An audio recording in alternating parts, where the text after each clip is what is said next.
Matt and Lauren. Part 1. The line at the clinic was moving painfully slow. Elderly women would step into the ENT's office and disappear for nearly an hour. Matt was growing increasingly anxious. His boss definitely wouldn't be thrilled about him vanishing for so long. He deliberately stood right by the door, making sure no one else would sneak in ahead of him like that lady had just minutes ago. At least she didn't take too long.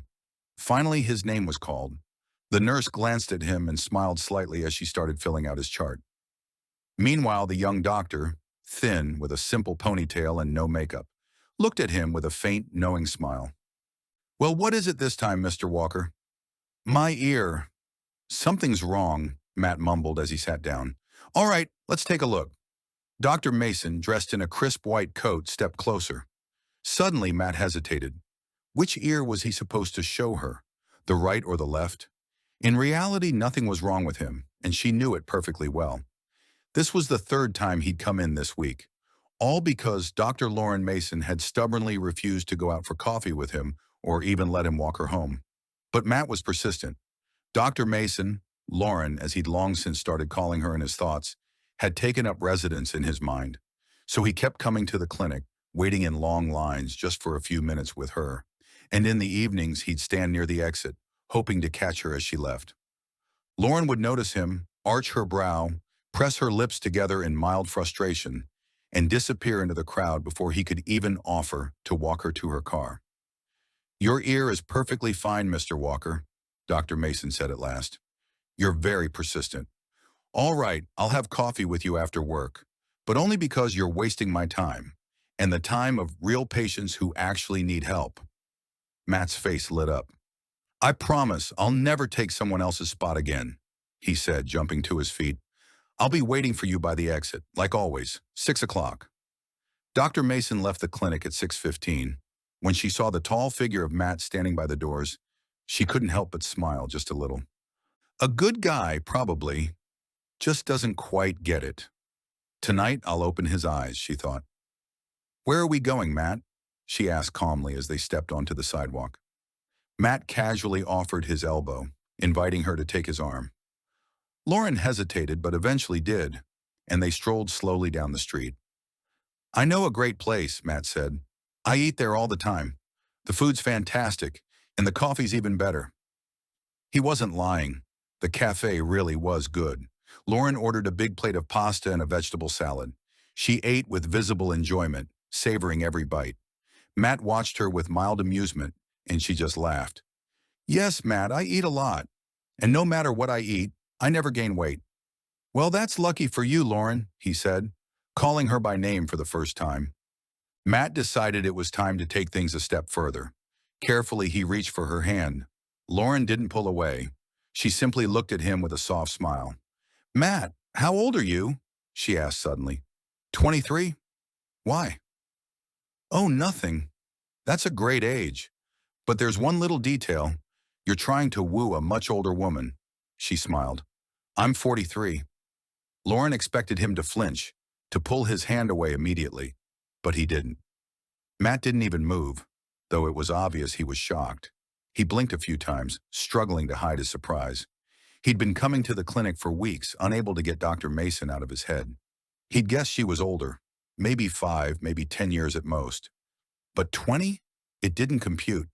How could someone look like this at 43? Not a single wrinkle, thick hair pulled back in a ponytail, and a posture like a college student's. Matt felt momentarily uneasy. A part of him thought about stepping back, but then he realized something. He wasn't going to get Lauren out of his head no matter what, no matter the age difference. Every single day still started with thoughts of her. "That doesn't bother me, Lauren," he said, tightening his grip on her hand. "Oh, it doesn't bother you, huh?" she laughed. "I saw you blinking like crazy." "Yeah, I was surprised, I won't lie. But I'm not scared." "I'd be more surprised if you told me you had a husband," Matt joked. "As far as I know, you don't?" Lauren gently pulled her hand away. "I did. Once. But it didn't work out." "Then he just wasn't the right one." She let him walk her home. That evening, and the next. Lauren was surprised that even after learning about their 20-year age gap, Matt didn't back off. It was flattering. And how could it not be? having a handsome young man's attention when you've been alone for so long. Turns out Matt was alone too, raised by his grandmother, but she had passed away a few years ago. Two lonely souls had found each other. When Lauren and Matt were together, going to the movies, cafes, or just strolling through the city, people didn't look at them with judgment. The age difference was barely noticeable. Only Lauren's colleagues knew about it. At first they just smiled, whispered among themselves, but kept quiet. Kept quiet until Lauren announced she was marrying Matt. That's when many started trying to talk her out of this unequal marriage. "Lauren, I'm sorry, but he's young enough to be your son," a nurse told her one day. "So what?" Lauren replied. "If anyone should be worried about that, it's him, not me." She met every remark with confidence, though deep inside she felt as if spring had blossomed in her heart. "It doesn't matter how long we'll be together," she thought. "What matters is that I'm happy right now. Don't I deserve a little happiness?" Matt faced even more questions at work. "So your grandma's gone, and now you decided to find yourself a mom?" One of his colleagues sneered. That joke earned him a solid punch in the jaw. But the wedding happened anyway. No guests. Matt and Lauren celebrated their marriage alone. They knew few people would sincerely wish them happiness or a long life together. But that didn't bother them. They were happy, just the two of them. They moved into Lauren's apartment. Matt hadn't yet saved enough for his own place. Lauren wasn't naive. She understood perfectly well. A young man needed a real family, children.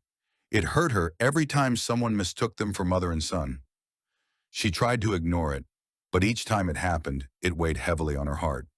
"Lauren, don't pay attention to people," Matt reassured her. "Has anything between us changed? I still love you, and I always will." "Maybe I don't want you to be with me anymore," Lauren said one day. Matt looked at her in surprise. "Don't take it the wrong way, Matt. I've been so happy with you. What we had was real love. But now, it's hard for me. The stares, the judgment. I can't do this anymore." "Lauren, none of that matters. People don't care. They'll forget." "But I care," she whispered. "You're still young, not even 40. And I've grown wiser, as if my mind aged along with my appearance. And now I see clearly. I've taken the best years of your life. You haven't taken anything from me. Matt, you still have time to get married, to have children. Don't try to convince me. This isn't a rushed decision. I've thought about it for a long time." She lowered her eyes. "I grew up in a small town. My childhood home is still there. And I know the local clinic needs a nurse. I'm going to move there." "Lauren, I'm signing the apartment over to you, but first we have to get divorced." That's not happening." Matt grabbed her hand. "This is ridiculous. What has changed between us?" "I've gotten older," Lauren smiled. "I don't see it, but I do." "Lauren, I knew you'd say that," she said barely above a whisper. Matt shook his head. "I already filed for divorce, and I called the clinic in my hometown. If I agree to work there, they'll help me renovate my house." Matt refused to believe it. He tried for a long time to change her mind. It even seemed like he had convinced her.